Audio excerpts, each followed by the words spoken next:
அல்ல என்னல கருவாசம் அடிக்குது. அத்தை ராகி ரொட்டி சுட்டுட்டு இருக்கேங்க. எது ராகி ரொட்டி சுடுறியா? எதுக்கு? அந்த ராகி ரொட்டி மெல்ல முடியாம என்ன இருக்கிற 2 வல்லும் போய் வாயை பப்புக்கு பப்புன்னு வச்சுட்டு திரிய சொல்றியா? அப்படி இல்லைங்க, மாவு கொஞ்சம் இலக்கமா தான் சுட்டு தரலான்னு பார்த்தேன். இல்லைன்னா ராகி மாவுல கருப்பட்டி உடைச்சு போட்டு புட்டு செஞ்சு சாட்டுங்களா? எப்ப பார்த்தாலும் களி கம்மஞ்சோறு கருப்பட்டின்னு ஏன் வாய்க்கு ருசி ஒன்னு ஆக்கி தரக்கு உங்க வீட்டுல ஒண்ணு சொல்லித்தர இல்லையா? உங்களுக்கு தான் சுகர் பிரஷர் எல்லாம் இருக்கு இல்லைங்க, அதுக்கு தான் கம்மஞ்சோறு களி ராகி அதெல்லாம் நல்லதுன்னு தாங்க செய்யறேன். நீ என்ன ஈர வெங்காயத்துக்கு சொல்றேன்னு எனக்கு தெரியாதா? உனக்கு எது ஈஸியா அதை பண்ணிட்டு சக்கரைக்கு நல்லது பிரஷருக்கு நல்லதுன்ட்டு அப்படியெல்லாம் இல்லைங்க. சும்மா நிறுத்துடு.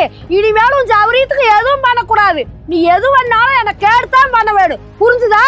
நீ எது வேணாலும் எனக்கு கேட்டுதான் பண்ண வேணும். நல்லா புரிஞ்சுதுங்க. அப்படிவா வலிக்கு. நீ என்ன பண்றீன்னா பூரி சுட்டு உருளைக்கிழங்கு குருமா வைக்கிற. இந்த மாவில்ல போய் மாவு வாங்கிட்டு வா. என்ன மாவு வாங்கிட்டு வரட்டுங்க? அரிசி மாவா, கடலை மாவா, இல்ல கோல மாவா? உனக்கு தெரியாதா? இல்ல உங்ககிட்ட கேட்டுட்டு பண்ணிக்கலான்னு தான். கோழி மரக்கெல்லாம் வாங்கிட்டு வா. சரிங்க அத்தை. அத்தை ஒரு செருப்பு தொட்டுட்டேன், இன்னொரு செருப்பு தொட்டுக்கிட்டாங்க. எது? இல்ல எதுனாலும் உங்கள்ட்ட கேட்டுட்டு பண்ணிக்கலான்னு தான். போட்டு போ. சரிங்க அத்தை. அத்தை எனக்கு இன்னொரு டவுட்டுங்க. மாவுக்கு 100 ரூபா காசு கொடுத்துருக்கீங்க, மாவு போக மீதி சில்லறை காசு கொடுத்தா வாங்கிட்டு விட்டா என்ன பண்ணுங்க? சில்லறை வாங்கி கோயில் உண்டியில் ஓட்டுரு. சரிங்க. எது கொழுப்பு பாத்தியா? கொப்ப மேல போயிட்டு வா, பேசிக்கிறேன்.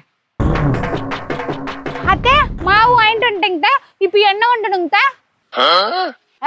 குண்டாலு ஓட்டி பேய். இங்க 2 குண்டா இருக்குங்க, எதுல கொட்டட்டுங்க? அடுத்து என்ன பண்ணணுங்க? ஒரு ஆணையும் கொடுக்க வேண்டாம். இதுக்கு மேல உனக்கு வேலை சொன்னா செருப்புல அடி. சரி இருங்க, நல்ல செருப்பு எடுத்துட்டு வரேன்.